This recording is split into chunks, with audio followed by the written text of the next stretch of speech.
Hi, I'm KB, and this is the Moon Phase Report for March 27, 2013. This is the reading for Virgo. Alright, so Virgos are very much in a huge death cycle. So if there are any deaths that are occurring for you right now, just know that it is to bring about this brand new phoenix rising energy in you. Anyone that's leaving, anything that's leaving, it's awesome in the long run, and you will see that. This is definitely for the good. There's a lot of energy there now, so you may even like yourself feel like you're dying, and you just have to remember that there's a reason for this, and that what comes out of this and what births from this will be most amazing, and have you really feeling like a brand new kind of gusto for life. So ride this wave and know that it really is for your best, and it's like everybody is, but you're in a really deep peeling back layers cycle of looking for that most valuable thing that is down below. Because what's happening is that you for a while have maybe been not feeling as happy or joyful, or like that life is as valuable as you know it should be. So there's definitely, you're knowing you're needing to make changes, but you're not really knowing what they are. And a lot of the transformation and the death that you are knowing now is actually going to free you up to know this kind of more special happiness.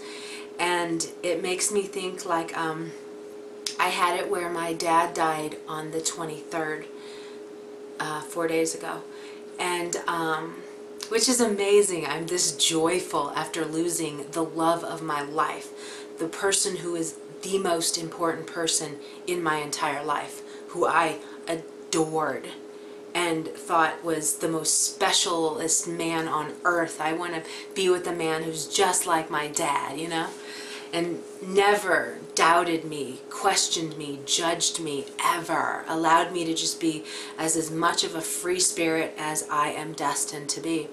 So anyway, I have a Virgo moon. But so when he died, at first it was really traumatic. And I just, spent like a lot of the day just laying in bed. I didn't want to do anything. I just wanted to meditate. The whole point was I wanted to be covered in covers and I wanted to meditate. And then it came to me, and it came like this big rush of wisdom that I saw that like I had so much guilt, sadness that I felt for him, because he was somebody that was put on schizophrenic drugs. And I'm going to write about this in a memoir to him, because he was a really special guy and very psychic and very gifted like me. Although I was just born later and moved to San Francisco where I could be embraced for this instead of like put away. But I had found out that when he first got put on these drugs, he had been doing speed. And I was like, dudes, because they were like, no, he was crazy. And I'm like, dude, who isn't crazy who does speed?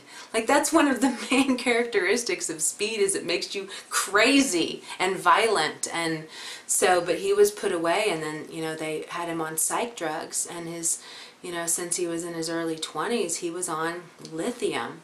And then it grew to a handful of other massive drugs that just kept him dumbed down and not really there. And I was always so sad about it, because I knew he was a genius. Like I told him, like, had you been born in Berkeley, you would have been a guru.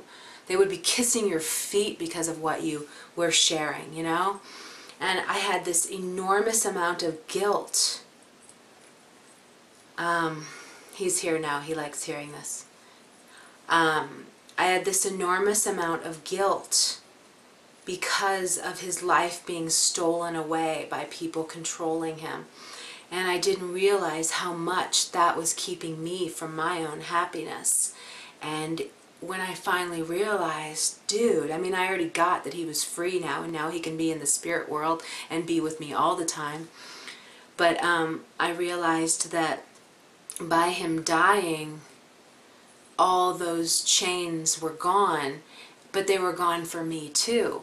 You know, I didn't realize I had so much guilt and sadness. I didn't realize how many times a day it must have come up in my mind, you know, about how sad and unfortunate what happened for my dad Smokey's life. You know, his name's Smokey. And and there's a reason for that, yes. You can read about it in the memoir I'm going to put on my website about him. But so, I really realized how this freedom came over me from that, from him dying and from me getting that I don't have to feel sadness for him anymore. Oh my God, that frees up my whole life. So you could be having something that relates to this, like some kind of awareness comes from some layer of something you didn't even realize you were doing, but something about it was keeping you from having as much joy in life. It could even be like the pressure that you should be doing something and it hasn't happened yet, and just holding on to that mindset is keeping you in this dumbed down state of really enjoying what you do have now and seeing that you do have a valuable life and you're at the right place doing exactly what you should be doing now, and there's nothing to question or change or manipulate.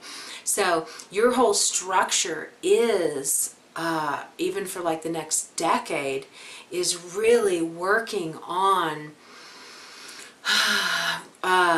exposing and releasing all these things to you that are keeping you from ultimate joy, ultimate happiness, and even like ultimate true high vibrating expression of your creative nature, you know.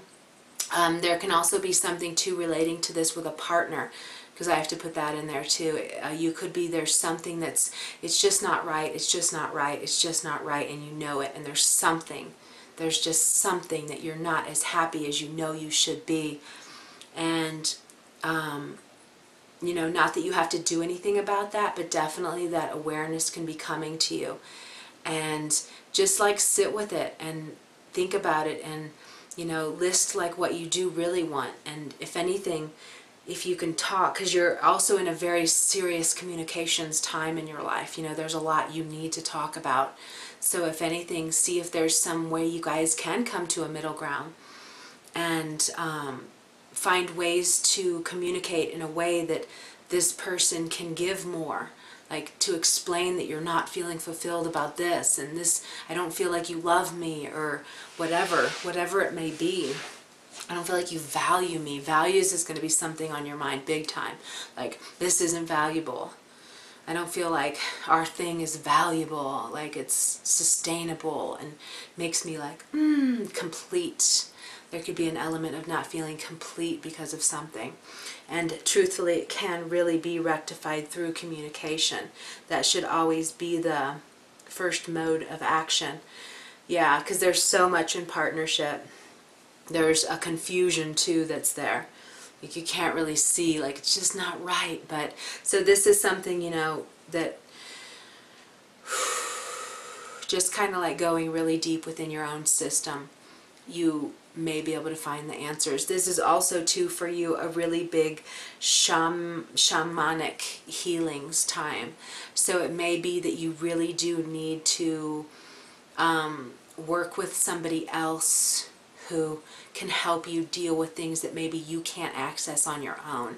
They may be able to go in there and see where this thing is attached to you or whatever, or parts of you left when you were 3 because this thing happened, and that's keeping you from magnetizing people who can really give you what you need or whatever.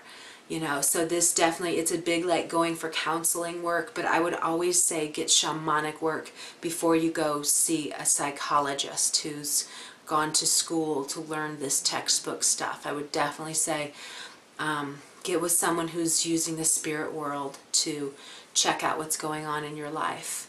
Also anything, yeah, like life coach, like even having your birth chart done, like something that's just gonna ground the true core of who you are, so that you can kind of find those missing places that you know are there right now. You just can't tell what they are.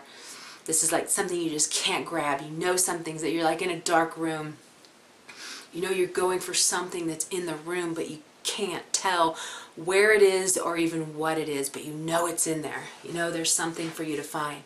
So, and if anybody's interested, I do have the most powerful shaman as one of my dear friends. And she's actually working on somebody right now who contacted me last week or 2 weeks ago and is doing this in a distance way, because it's all energy. It doesn't matter if you're there or not.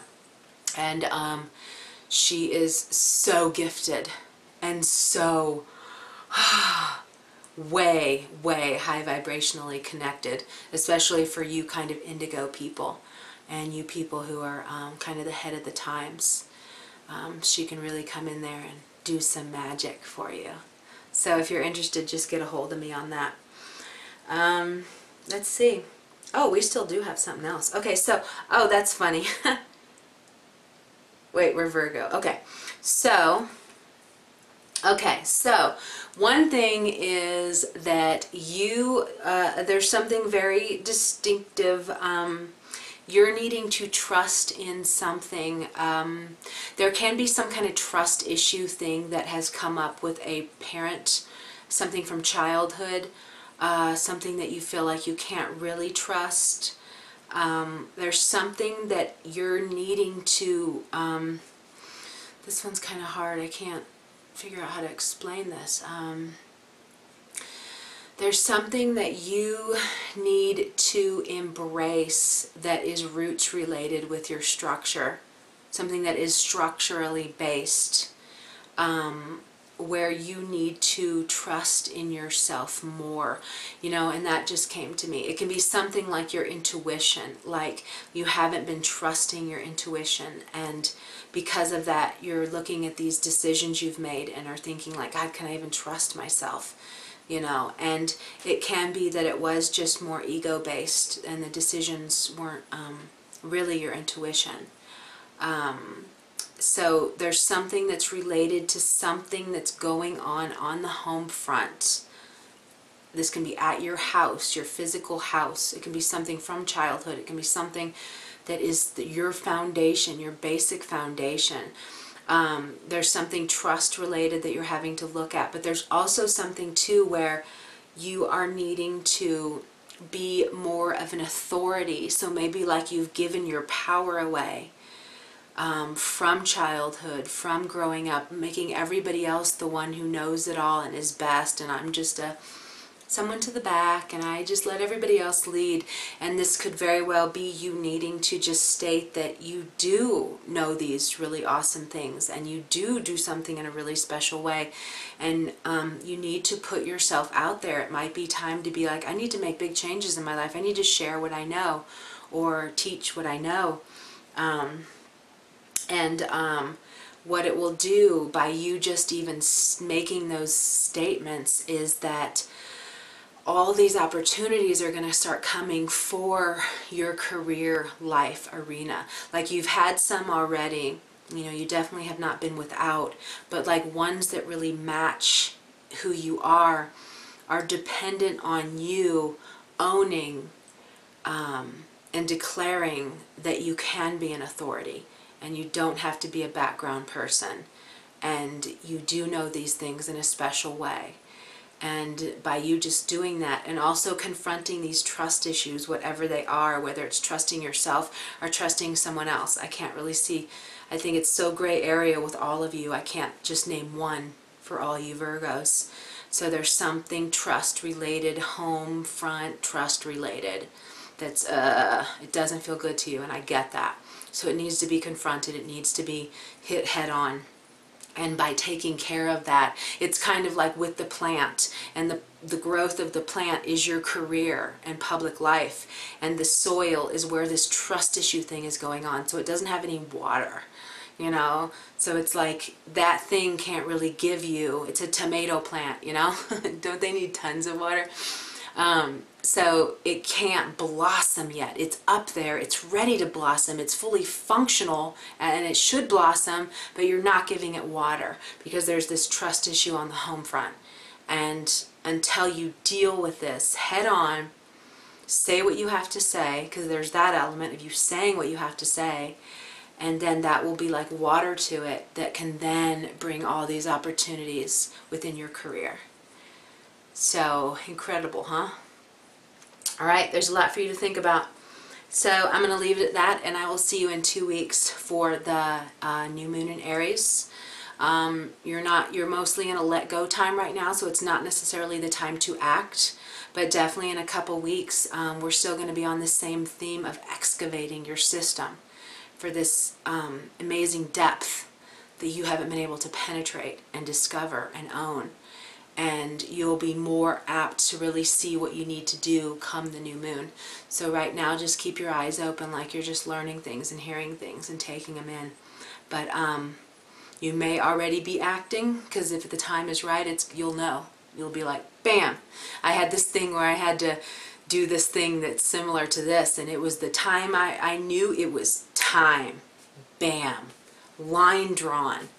Trust issue confronted, you know, it was like, now. As I've said to people, I was done. I was done. Like, I reached a point of, I'm done with this. So there's going to be something like that for you too. All right, so I'll see you in 2 weeks for the new moon. You have a beautiful full moon.